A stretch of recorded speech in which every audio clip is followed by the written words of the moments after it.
ആകാശവാണി. നമസ്കാരം. വാർത്തകൾ വായിക്കുന്നത് അരവിന്ദ്.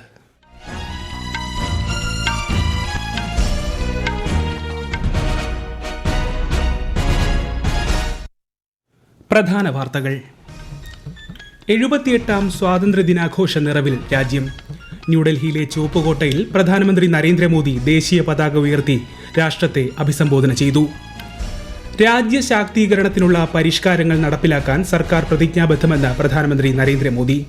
140 കോടി ജനങ്ങളുടെ ഒരുമിച്ചുള്ള പ്രവർത്തനത്തിലൂടെ 2047 വികസിത ഭാരതം എന്ന സ്വപ്നം കൈവരിക്കാനാകുമെന്ന് പ്രധാനമന്ത്രി. കേരളത്തിലും സ്വാതന്ത്ര്യദിനം സമുചിതമായി ആഘോഷിക്കുന്നു. സംസ്ഥാനതല ഉദ്ഘാടനം മുഖ്യമന്ത്രി പിണറായി വിജയൻ തിരുവനന്തപുരത്ത് നിർവഹിച്ചു.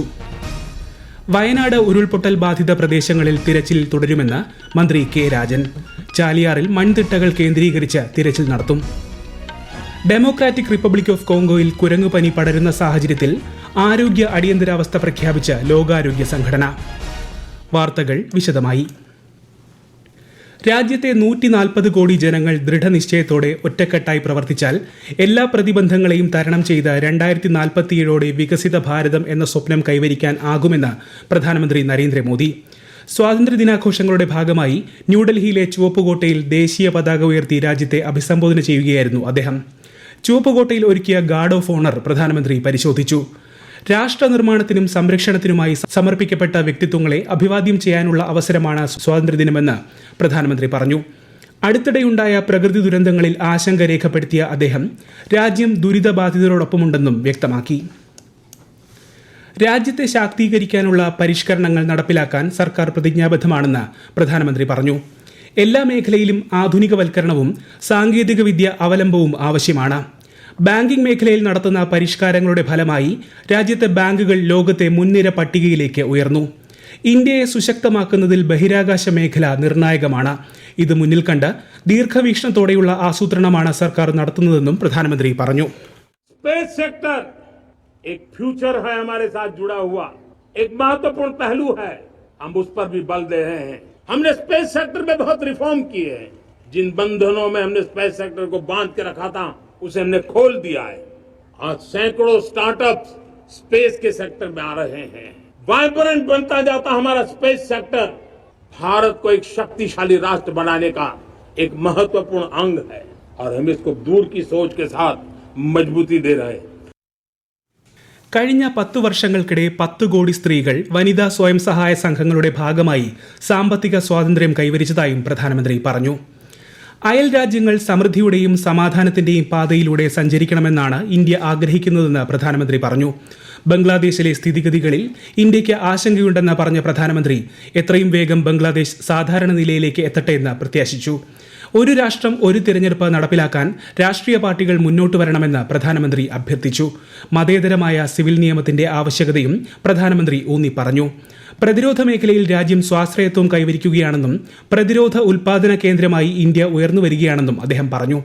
നിക്ഷേപകരെ ആകർഷിക്കാനും സദ്ഭരണവും ക്രമസമാധാന നിലയും ഉറപ്പാക്കാനും സംസ്ഥാന സർക്കാരുകൾ വ്യക്തമായ നയങ്ങൾ രൂപീകരിക്കണമെന്നും പ്രധാനമന്ത്രി അഭ്യർത്ഥിച്ചു.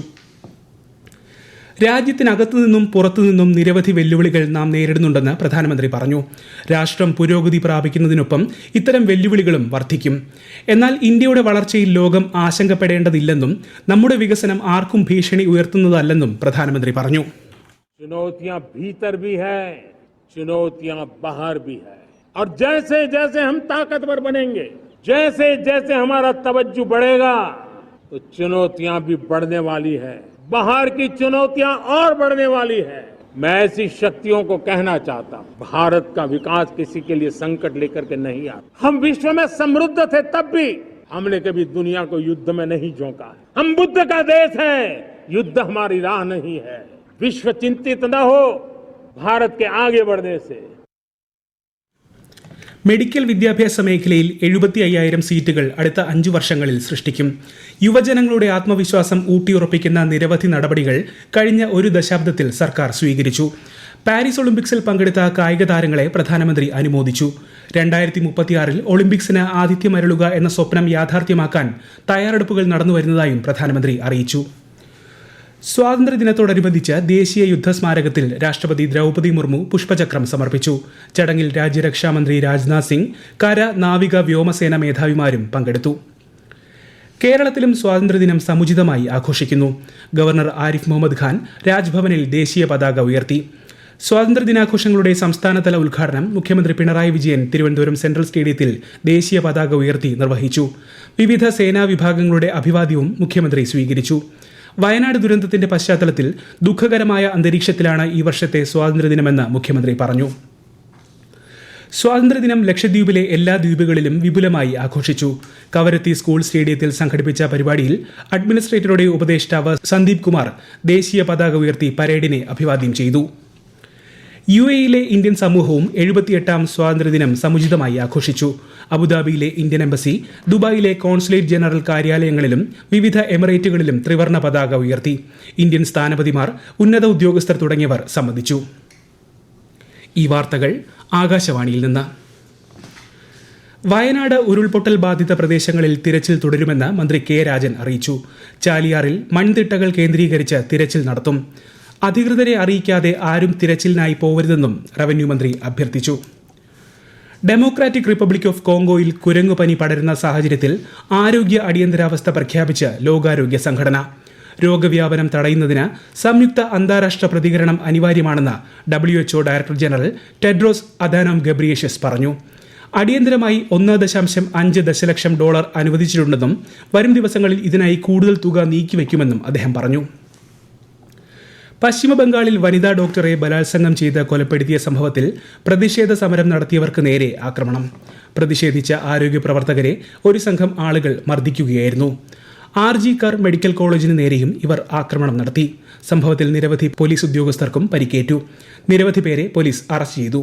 പ്രതിഷേധിച്ചവർക്ക് നേരെയുണ്ടായ ആക്രമണത്തെ BJPയും മറ്റ് രാഷ്ട്രീയ പാർട്ടികളും ശക്തമായി അപലപിച്ചു. രാജ്യത്ത് 3 തണ്ണീർത്തടങ്ങൾ കൂടി റാംസാർ പട്ടികയിൽ ഉൾപ്പെടുത്തിയതായി കേന്ദ്രമന്ത്രി ഭൂപേന്ദ്ര യാദവ് അറിയിച്ചു. തമിഴ്നാട്ടിലെ പക്ഷി സങ്കേതങ്ങളായ നഞ്ചരായൻ, കഴുവേലി എന്നിവയും മധ്യപ്രദേശിലെ തവ റിസർവോയറുമാണ് പുതുതായി റാംസാർ സൈറ്റുകളുടെ പട്ടികയിൽ ചേർത്തത്. ഇതോടെ രാജ്യത്തെ റാംസാർ പട്ടികയിൽ ഉൾപ്പെട്ടിട്ടുള്ള തണ്ണീർത്തടങ്ങളുടെ എണ്ണം 85ആയി. കേരളത്തിൽ ഞായറാഴ്ച വരെ ഒറ്റപ്പെട്ടയിടങ്ങളിൽ ഇടിമിന്നലോടുകൂടിയ മഴയ്ക്ക് സാധ്യതയെന്ന് കേന്ദ്ര കാലാവസ്ഥാ വകുപ്പ്. ഇന്ന് വയനാട്, കോഴിക്കോട് ജില്ലകളിൽ ഓറഞ്ച് ജാഗ്രതയാണ്. കേരള, കർണാടക, ലക്ഷദ്വീപ് തീരങ്ങളിൽ മത്സ്യബന്ധനത്തിന് വിലക്കേർപ്പെടുത്തി. അന്താരാഷ്ട്ര സമുദ്ര അതിർത്തി ലംഘിച്ചതിനെ തുടർന്ന് ശ്രീലങ്കൻ നാവികസേന അറസ്റ്റ് ചെയ്ത 17 ഇന്ത്യൻ മത്സ്യത്തൊഴിലാളികളെ തിരികെ നാട്ടിലെത്തിച്ചു. അതിർത്തി ലംഘനത്തിനെ തുടർന്ന് നേരത്തെ അറസ്റ്റ് ചെയ്ത 21 മത്സ്യത്തൊഴിലാളികളെ ഈ മാസം 2-ന് തിരികെ ചെന്നൈയിൽ എത്തിച്ചിരുന്നു. ശ്രീലങ്കയിൽ പ്രസിഡന്റ് തിരഞ്ഞെടുപ്പിനുള്ള നാമനിർദ്ദേശ പത്രികാ സമർപ്പണം ആരംഭിച്ചു. കൊളംബോയിലെ ദേശീയ തിരഞ്ഞെടുപ്പ് കമ്മീഷനിലാണ് പത്രികകൾ സ്വീകരിക്കുന്നത്. സെപ്റ്റംബർ 21-നാണ് തിരഞ്ഞെടുപ്പ്. കേന്ദ്ര കൃഷിമന്ത്രി ശിവരാജ് സിംഗ് ചൌഹാൻ ഇന്ന് ദേശീയ കീടനിരീക്ഷണ സംവിധാനം ന്യൂഡൽഹിയിൽ ഉദ്ഘാടനം ചെയ്യും. അത്യാധുനിക സാങ്കേതിക വിദ്യകൾ ഉപയോഗപ്പെടുത്തി കൃത്യമായ കീടനിയന്ത്രണ ഉപദേശങ്ങൾ നൽകുന്നതിന് സജ്ജമാക്കിയിട്ടുള്ളതാണ് ഈ ഡിജിറ്റൽ സംരംഭം. ഹിൻഡൻബർഗ് റിപ്പോർട്ടുമായി ബന്ധപ്പെട്ട വാർത്തകളിൽ സമഗ്രമായ അന്വേഷണം നടത്തണമെന്ന് ഓൾ ഇന്ത്യ ബാർ അസോസിയേഷൻ. രാജ്യം സാമ്പത്തിക വളർച്ചയും സുസ്ഥിരതയും കൈവരിച്ചുകൊണ്ടിരിക്കുന്ന സമയത്ത് ബോധപൂർവം വളർച്ചയെ തകർക്കാനുള്ള ശ്രമത്തിന്റെ ഭാഗമായാണ് ഹിൻഡൻബർഗ് റിപ്പോർട്ടെന്നും AIBA കുറ്റപ്പെടുത്തി. പാരീസ് ഒളിമ്പിക്സിൽ 70 കിലോഗ്രാം ഫ്രീ സ്റ്റൈൽ ഗുസ്തിയിൽ വെള്ളി മെഡൽ നൽകണമെന്ന് അഭ്യർത്ഥിച്ച ഇന്ത്യൻ താരം വിനേഷ് ഫോഗാട്ട് നൽകിയ അപ്പീൽ കായിക തർക്ക പരിഹാര കോടതി തള്ളി. മത്സരത്തിന്റെ ഫൈനലിന് മുൻപ് നടന്ന ഭാരപരിശോധനയിൽ 100 ഗ്രാം കൂടിയതിനാൽ വിനേഷിനെ അയോഗ്യയാക്കുകയായിരുന്നു. ഇതിനെതിരെയാണ് കോടതിയെ സമീപിച്ചത്.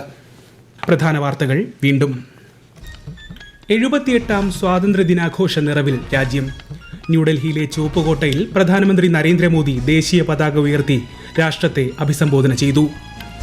രാജ്യശാക്തീകരണത്തിനുള്ള പരിഷ്കാരങ്ങൾ നടപ്പിലാക്കാൻ സർക്കാർ പ്രതിജ്ഞാബദ്ധമെന്ന് പ്രധാനമന്ത്രി നരേന്ദ്രമോദി. 140 കോടി ജനങ്ങളുടെ ഒരുമിച്ചുള്ള പ്രവർത്തനത്തിലൂടെ 2047 വികസിത ഭാരതം എന്ന സ്വപ്നം കൈവരിക്കാനാകുമെന്ന് പ്രധാനമന്ത്രി. കേരളത്തിലും സ്വാതന്ത്ര്യദിനം സമുചിതമായി ആഘോഷിക്കുന്നു. സംസ്ഥാനതല ഉദ്ഘാടനം മുഖ്യമന്ത്രി പിണറായി വിജയൻ തിരുവനന്തപുരത്ത് നിർവഹിച്ചു. വയനാട് ഉരുൾപൊട്ടൽ ബാധിത പ്രദേശങ്ങളിൽ തിരച്ചിൽ തുടരുമെന്ന് മന്ത്രി കെ രാജൻ. ചാലിയാറിൽ മൺതിട്ടകൾ കേന്ദ്രീകരിച്ച് തിരച്ചിൽ നടത്തും. ഡെമോക്രാറ്റിക് റിപ്പബ്ലിക് ഓഫ് കോങ്കോയിൽ കുരങ്ങുപനി പടരുന്ന സാഹചര്യത്തിൽ ആരോഗ്യ അടിയന്തരാവസ്ഥ പ്രഖ്യാപിച്ച ലോകാരോഗ്യ സംഘടന. വാർത്തകൾ കഴിഞ്ഞു. അടുത്ത വാർത്താ പ്രക്ഷേപണം വൈകിട്ട് 6:30.